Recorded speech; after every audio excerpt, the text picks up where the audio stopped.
Naomba tusome neno kutoka kile kitabu cha Yohana mlango ule wa 6. Yohana mlango wa 6 mstari wa 37 mpaka ule wa 40. Yohana 6:37 mpaka 40. Biblia inasema, wote anipao Baba watakuja kwangu, wala yeyote ajaye kwangu sitamtupa nje kamwe. Kwa kuwa mimi sikushuka kutoka mbinguni ili niyafanye mapenzi yangu, bali mapenzi yake aliyenipeleka. Na mapenzi yake aliyenipeleka ni haya, ya kwamba katika wote alionipa nisimpoteze hata mmoja, bali nimfufue siku ya mwisho. Kwa kuwa mapenzi yake Baba yangu ni haya, ya kwamba kila mtazamaye Mwana na kumwamini yeye awe na uzima wa milele, nami nitamfufua siku ya mwisho. Amen. Naomba tuketi.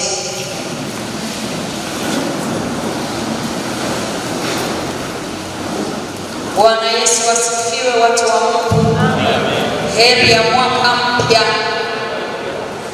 Basi naomba tuende moja kwa moja kwenye kichwa tulichopewa siku ya leo, ambacho kinasema neema ya Mungu yatuokoa. Neema ya Mungu yatuokoa. Neema ya Mungu yatuokoa.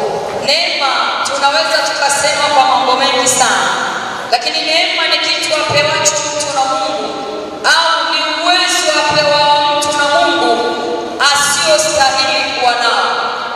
Neema ni uwezo apewa mtu na Mungu asiyostahili kupewa au asiyokuwa nao. Ni zawadi ya Mungu, ni upendeleo kutoka kwa Mungu. Kwa hiyo tunapoambiwa neema ya Mungu yatuokoa, hatuwezi kuokoka wenyewe. Ni uwezo Mungu anaoachilia ndani yetu ili kututoa mahali tulipo na kutufikisha hatua nyingine. Ni uwezo anaotupatia Mungu mwenyewe tusiostahili.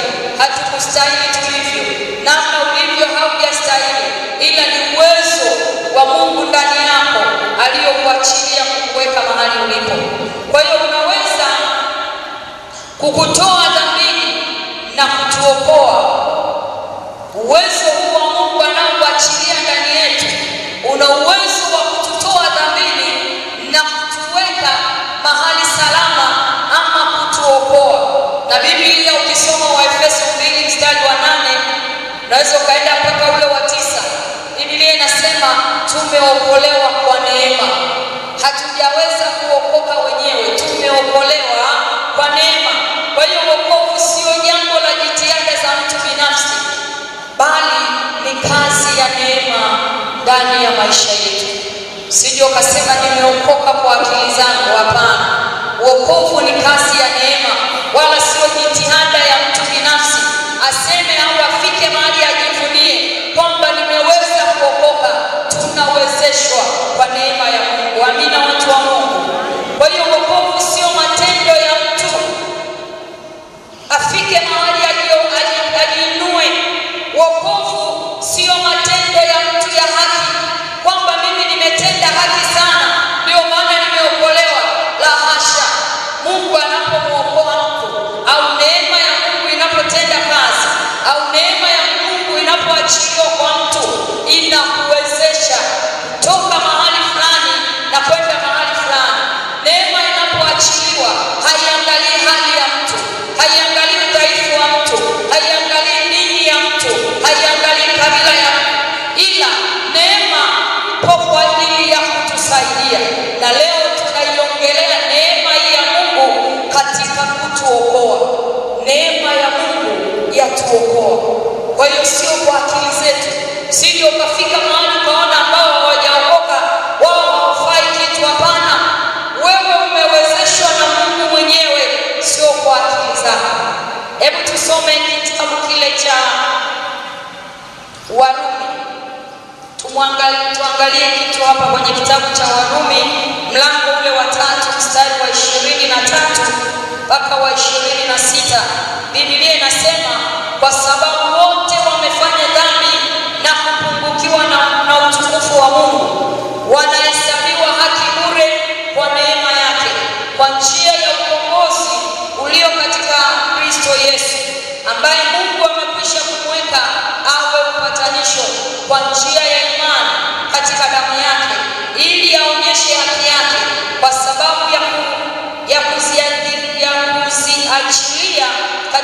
ustahimili wa Mungu dhambi zote zilizotangulia kufanya.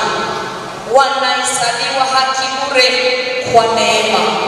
Tumeokolewa kwa neema, sio kwa matendo yetu. Ingekuwa ni kwa matendo yetu, wengine tusingeokoka. Maana wengine tumekutwa katika hali ngumu, wengine tumekutwa katika hali ya wizi, wengine tumekutwa katika hali ya ujambazi mkubwa, wengine tumekutwa katika hali ya uganga na uchawi, wengine tumekutwa katika hali ya uzinzi wa ajabu. Lakini neema inaposhuka haiangalii hali ya mtu. Amen, watu wa Mungu. Na nasema kwa sababu wote wamefanya dhambi na kupungukiwa na utukufu wa Mungu, lakini wanahesabiwa haki bure kwa neema yake kwa njia ya ukombozi ulio katika Yesu Kristo. Tunahesabiwa haki kwa neema, ingawaje sisi tuna uwezo wa kujihesabia haki. Mahali fulani unaweza ukafanya jambo ukainua mabega ukasema mimi nimeweza. Unaweza ukafika mahali ukasema mimi tu ndio mwenye uwezo wa kuokoka. Familia nzima hawajaokoka, ukoo mzima hawajaokoka.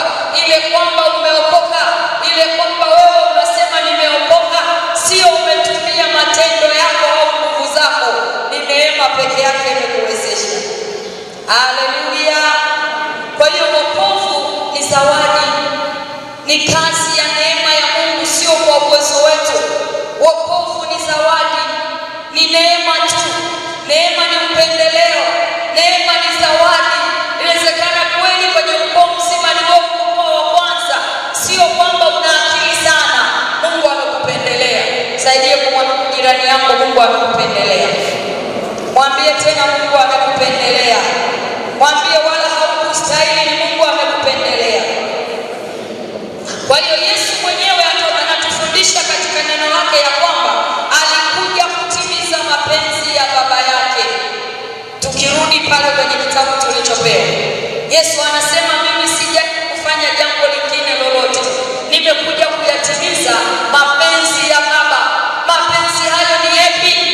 Amekuja kutimiza mapenzi ya kuokoa kile kilichopotea, kwa kuwa wote, kwa sababu wote wamefanya dhambi, wamepungukiwa na utukufu wa Mungu. Kwa hiyo Yesu anasema sio kwamba nimekuja. Turudi pale kwenye neno tulilopewa leo, Yohana mlango ule wa 6.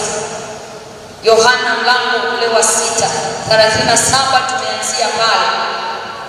Biblia inasema wote anipao Baba watakuja kwangu, wala yeyote ajaye kwangu sitamtupa kamwe. Yesu alikuja kuokoa kilichopotea. Tulipokuwa tu wenye dhambi tulikuwa tumepotea. Tulipokuwa tunatenda dhambi tulikuwa ni kama wana wapotevu. Tumepotea, tumetoka kwenye kusudi la Mungu.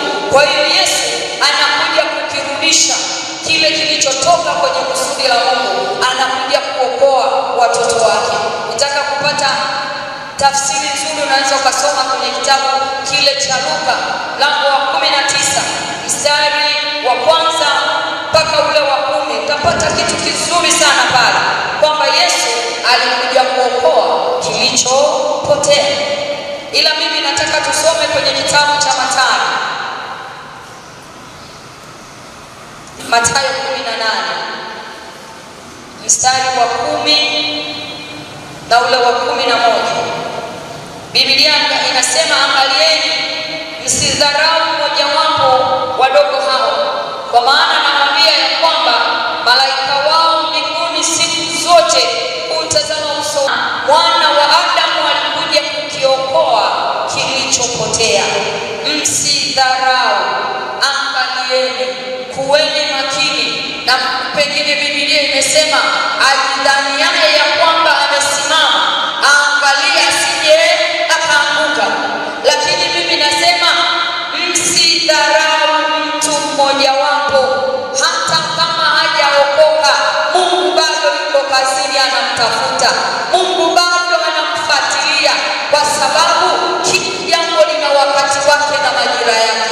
Inawezekana majira yake yanaandaliwa, inawezekana majira yake yanatengenezwa.